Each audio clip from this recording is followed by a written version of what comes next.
Pessoal, vamos começar então agora a nossa próxima aula aqui, que a gente vai falar agora sobre alguns aspectos relacionados ao terceiro setor. Na verdade é uma introdução, tá? Então a gente vai estar aí na semana 5, dia 1º, parte 1 aí, ok? Primeiro, o que é terceiro setor? Aqui em cima eu trago quem faz parte desse primeiro setor, tá? Então são um regime primeiramente de parcerias, certo? Então eu tenho parcerias com entidades que não tem fins lucrativos.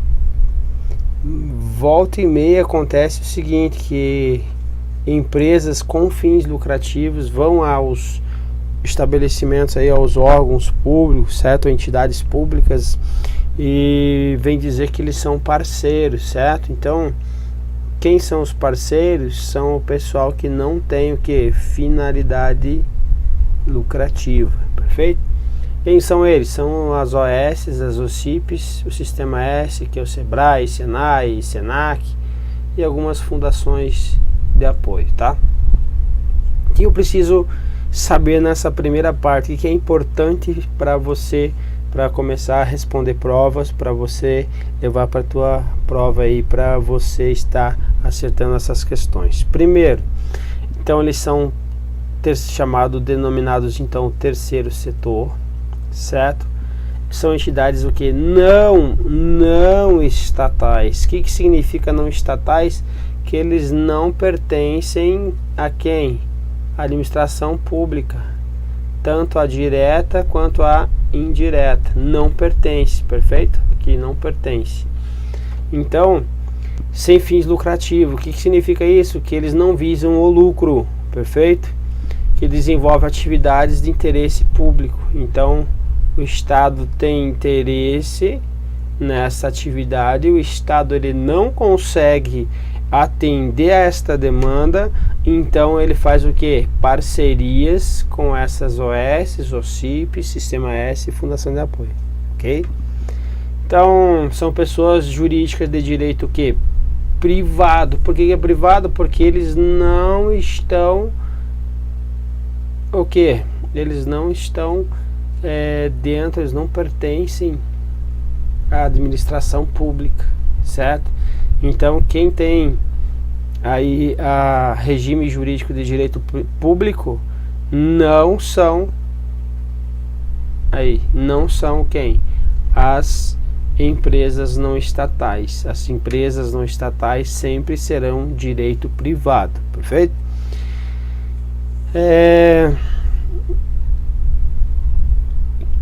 Normalmente em prova acontece isso aqui, ó. O pessoal chama de paraestatal. Quando ele fala de paraestatal, ele está querendo se referir às entidades do terceiro setor, tá? Então é bem comum chamar elas de paraestatal. O que significa paraestatal? Significa estar ao lado do Estado, mas não integra. Então isso daqui, esse primeiro slide aqui, ele vai te salvar muito aí para questões relacionadas a esse tema, certo? Porque às vezes vai cair alguma coisa numa questão que ela é maior, ela é mais abrangente, só que às vezes uma coisa que você nem sabe do que o examinador está querendo dizer, mas ele vai te trazer alguma coisa relacionada aqui disto que vai te salvar. Vai dizer que é uma atividade de interesse público e está sob o regime jurídico de direito público, por exemplo. Aí está errado. Que pode acontecer com fins lucrativos, também está errado. Então, uma definição dessa daqui que vai falar que integra o Estado, também não integra. Ou seja, uma definição dessa aqui que esteja incorreta vai invalidar toda a questão. Então é isso que você tem que tomar cuidado aí, ok? Aí um autor vai dizer que no campo sociopolítico havia uma compreensão de que os setores da sociedade eram apenas dois, público e privado, distintos pelas características e pela personalidade. Então do lado estaria aqui o Estado, que é quem é a nossa administração pública, na qual a gente está estudando, e do outro lado aí nós estávamos o mercado, iniciativa particular e os indivíduos. Então, administração pública e sociedade, e outro lado, iniciativa popular versus aí o indivíduo. Pessoal, então o terceiro setor, ele não vai só estar presente também em direito administrativo, mas também numa matéria que se chama o que? Administração pública.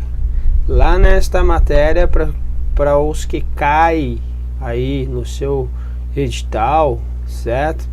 Você vai ver que vai ser a mesma coisa. Então, se aqui nós estamos estudando terceiro setor, já vai servir lá para administração pública. Então, o que é interessante do estudo dos concursos é que tem um tema dentro de uma matéria que ela pode estar sendo utilizada em outra também. Vai ser muito comum isso, tá? Então, ele vai falar aqui sobre que no Brasil convencionou-se então o primeiro setor chamado governo, ok? Então, o primeiro setor, governo, o segundo setor, iniciativa privada, e o terceiro setor é quem? Aqui, ó, a designação terceiro setor identifica então a área pertinente implicada com a solução das questões sociais, certo? Então, as questões sociais, elas estão dentro do meu chamado terceiro setor, perfeito? Então, outra informaçãozinha aí que complementa a primeira. Que acontece? Como surge o terceiro setor? Começa a acontecer com uma situação que é o que? Aumento da carência aí e também das ameaças da falência do Estado, certo?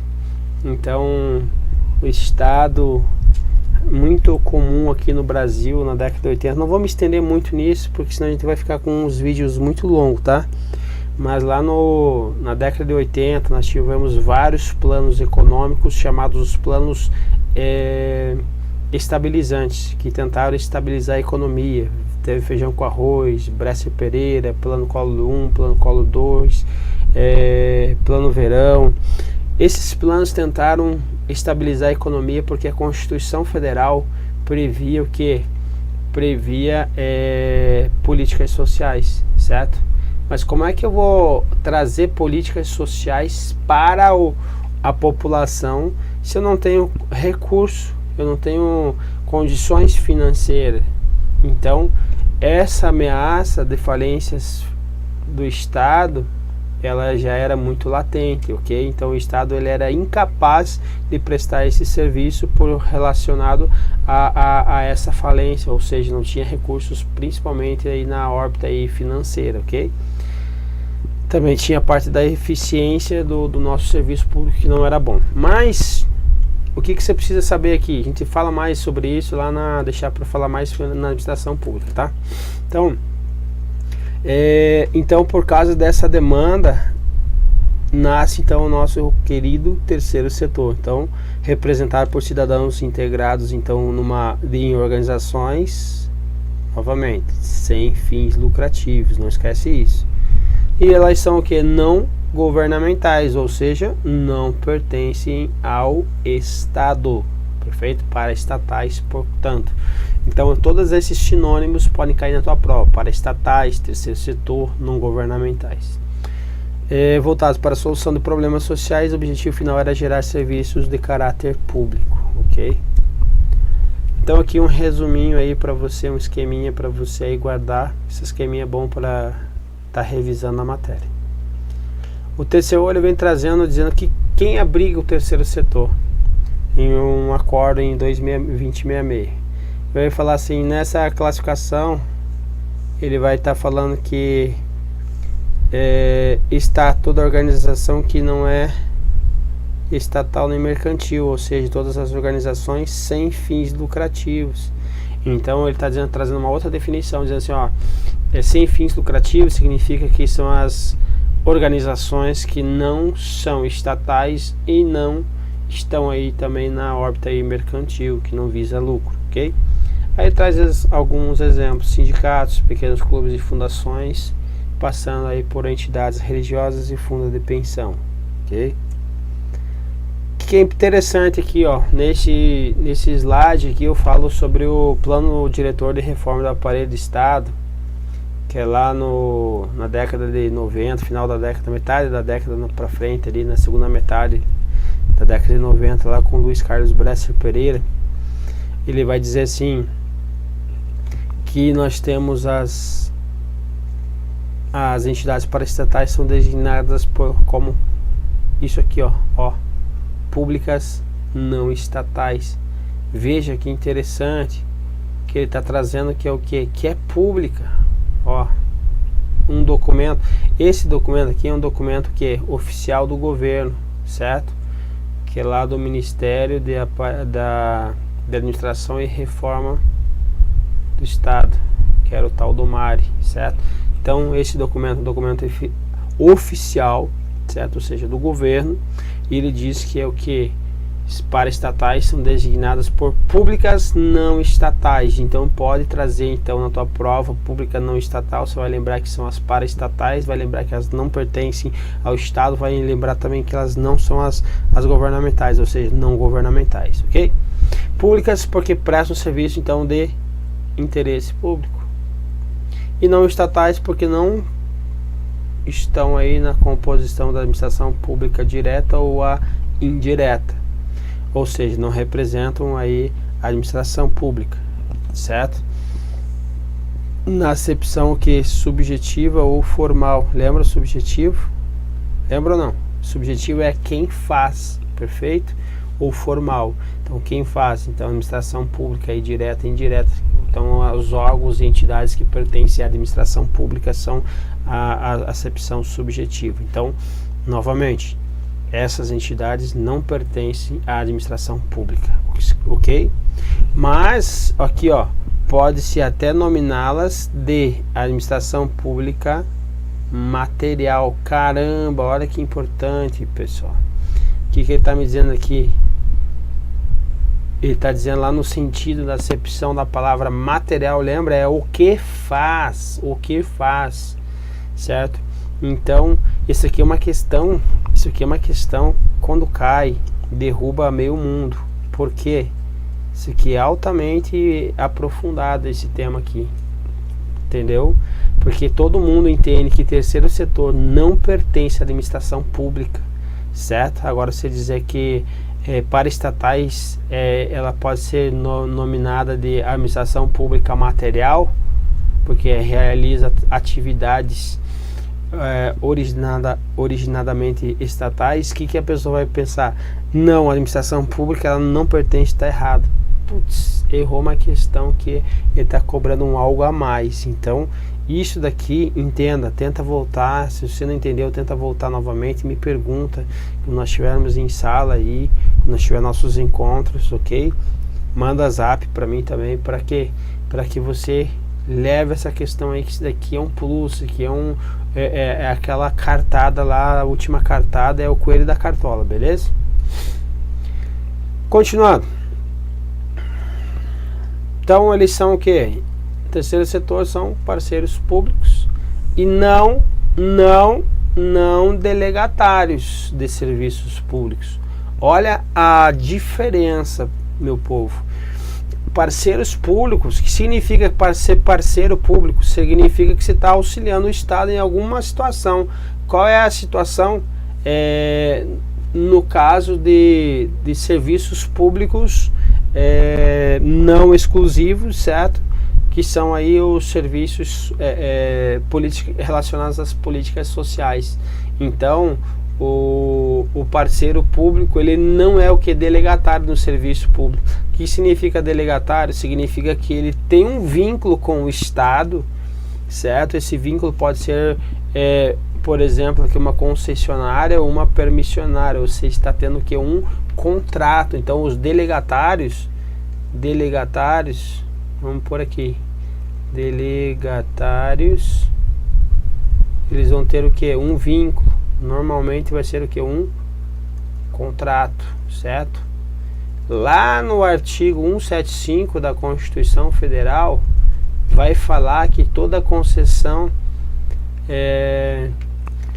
isso daqui, vou falar uma coisa aqui que só para dar uma aprofundada aqui, mas não se preocupe se você não entender agora, porque você vai entender muito melhor isso aqui quando você estiver estudando aqui a Lei 8666, ok? Que é a Lei de Licitações e Contratos.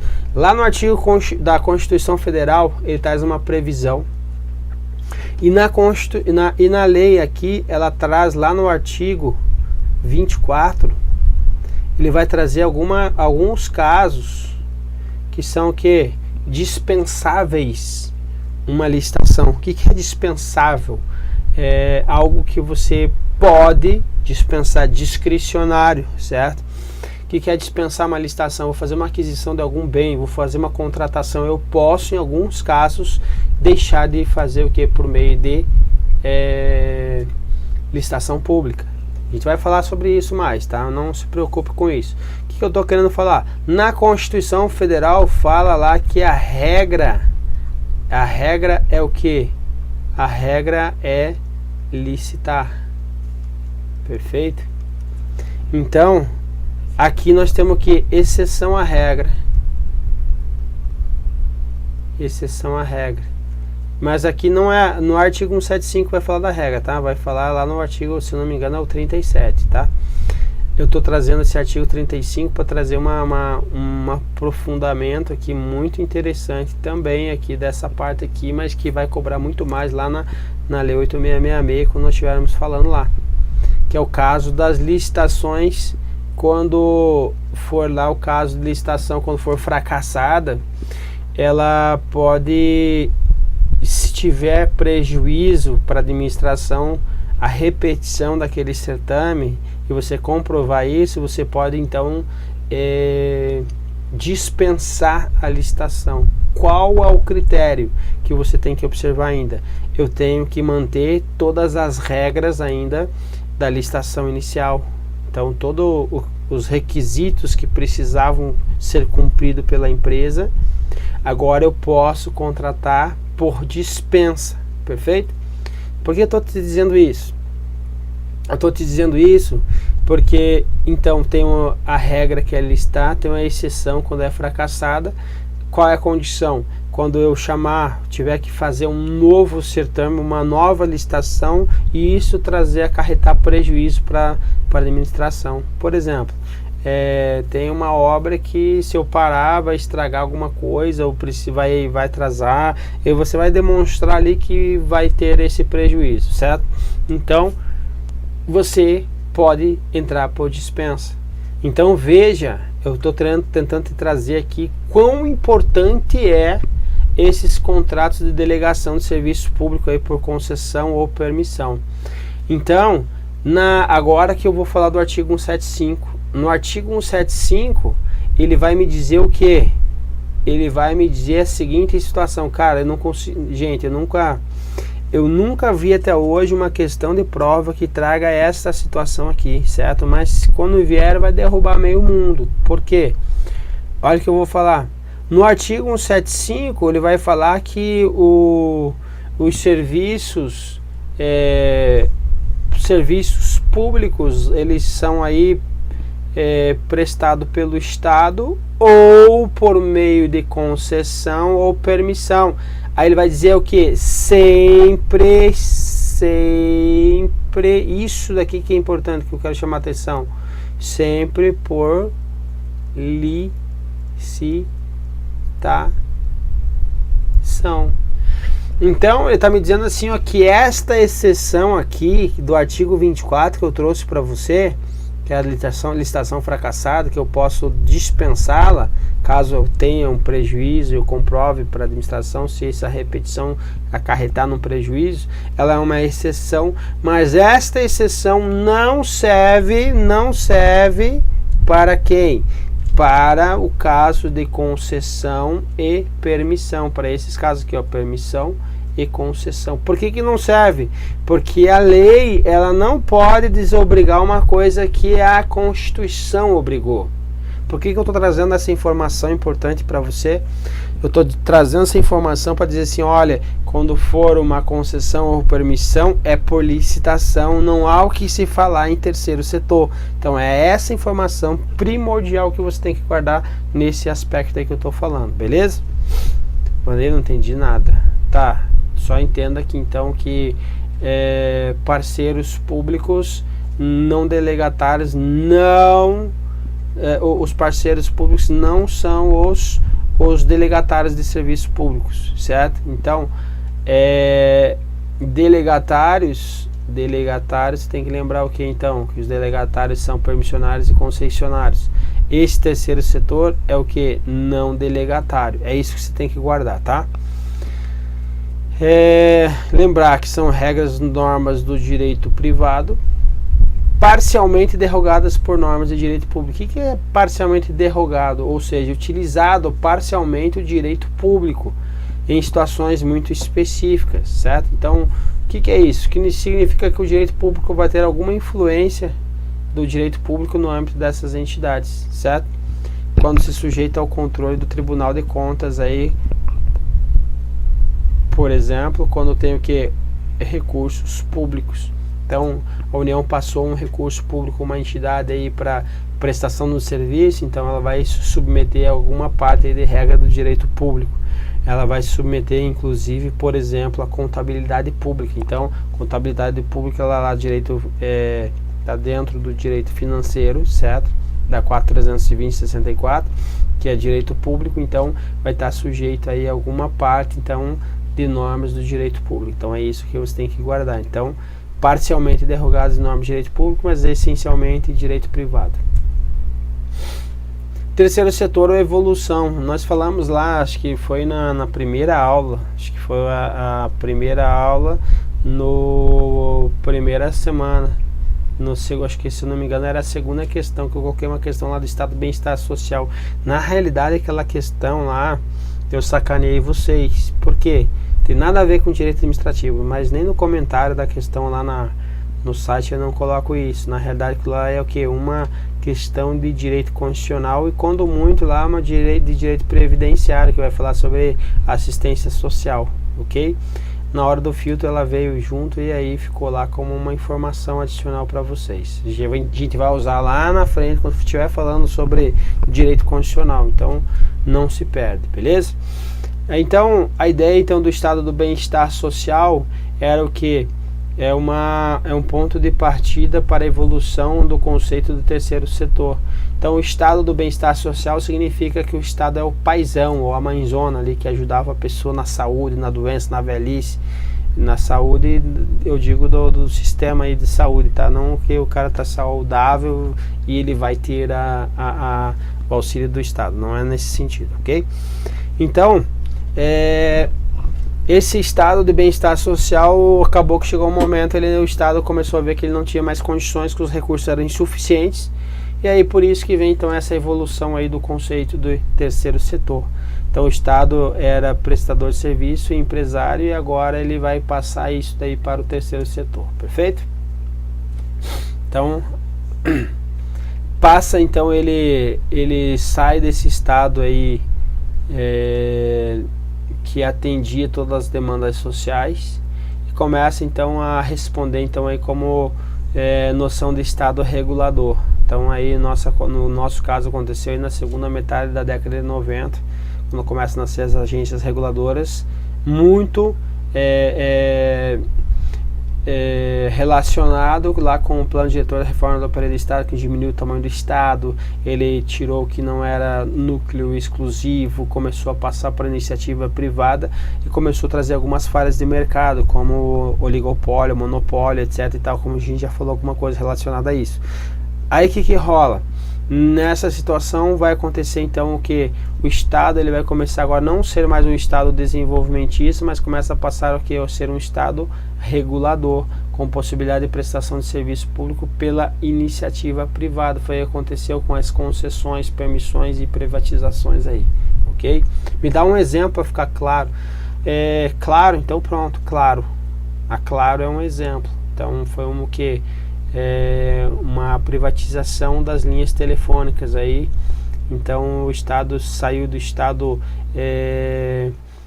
empresário, Estado desenvolvimentista, e passa para a iniciativa privada. Quando ele passa para a iniciativa privada, imagina, o Estado era, vamos colocar aqui um tamanho aqui, o Estado era grandão, o Estado começa a virar o que? Um Estado pequeno, pega esse serviço, eles unem e começa a passar para a iniciativa privada, ok? Quando ele começa a fazer isso, ele começa a trazer essas chamadas falhas de mercado, que é o que? O monopólio ou oligopólio. A gente falou aí do exemplo da telefonia, que ela trouxe o que? A ideia do Estado, da falha de mercado oligopólio, que é o que? Poucas empresas, mas ainda que influenciam muito o mercado. Então eu preciso do que? De regulação. Então por isso que vem a chamada Anatel, para regular esse mercado. Ficou melhor ou não ficou? Ficou.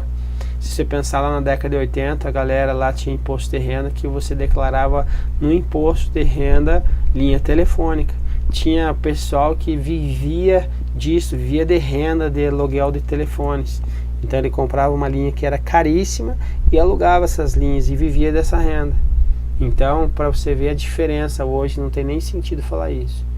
Então melhorou, aí o Estado melhorou muito. A onda que aconteceu, se você for olhar, vou dar uma pincelada muito rápida aqui para vocês, tá? Eu não sou de partido algum, eu sou servidor público, assim como você é ou vai ser, e a gente não tem que ficar com apreço, desapreço aí com o partido A ou partido B. Nós somos burocratas de carreira, certo? Mas se você for pensar lá na administração pública, eu falo um pouco mais disso. Mas quem foram os dois grandes responsáveis para que o país melhorasse foi, primeiro, Getúlio Dornelles Vargas, que ele rompe com um Estado patrimonialista. E o segundo, que foi um dos maiores responsáveis, quem foi? Pensa aí, fala. Não foi esse. Um cara que ninguém gosta, inclusive nem eu, porque que sacaneou muita gente, que é o Fernando Henrique Cardoso. Mas melhorou o país? Melhorou, com essas concessões, privatizações, permissões. Ele enxugou o tamanho do Estado, ele fez,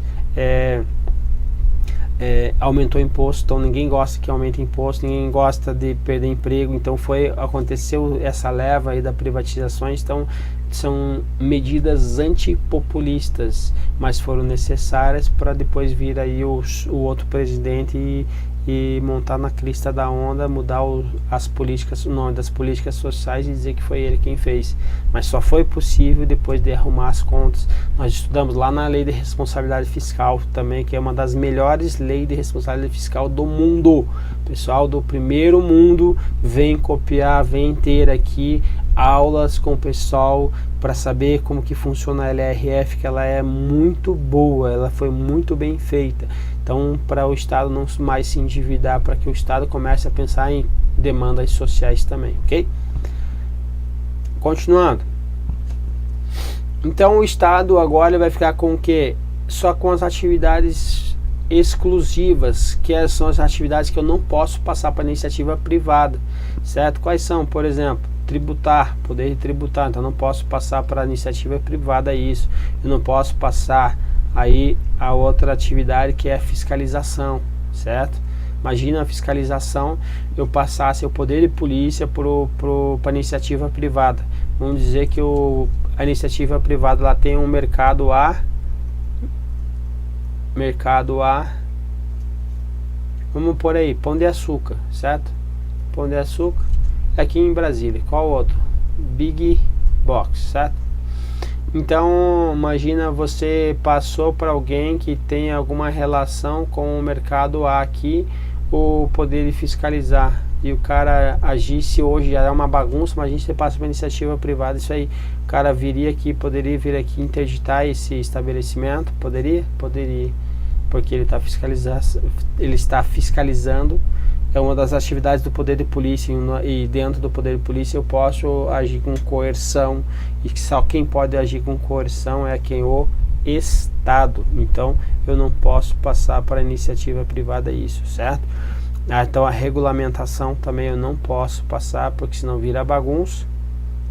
E fomentar eu até poderia, mas ninguém quer fomentar. Imagina quem vai ser tão altruísta a ponto de sair aí fazendo fomento aí para algumas atividades da iniciativa privada, ok? Então as atividades econômicas retornam à iniciativa privada. Então elas vêm para o governo lá na década de 30, por isso que eu falei de Getúlio Vargas. Ele rompe lá com aquele estado lá, o estado do café com leite, hora café, só tinha café. Por isso, aonde que está o problema do servidor público, que ele não vive sem café?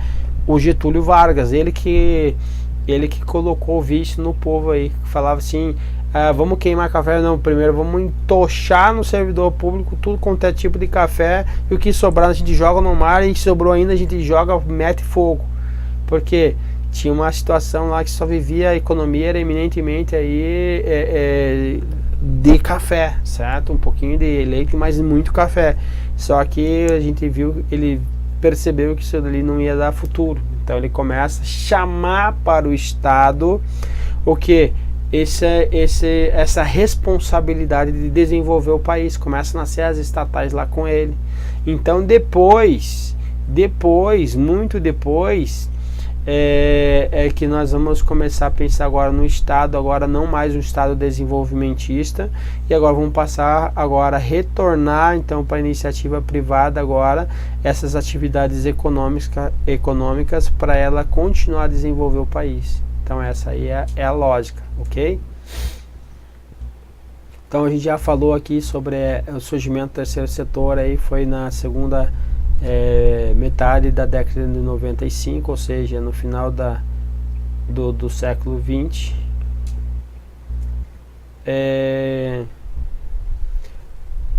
Isso aqui é importante para uma outra questão, que ele vai falar aqui sobre o autor, ele vai falar sobre criações aí de atividades, entidades desprovidas de finalidades lucrativas. Elas nasceram muito antes da Constituição Federal.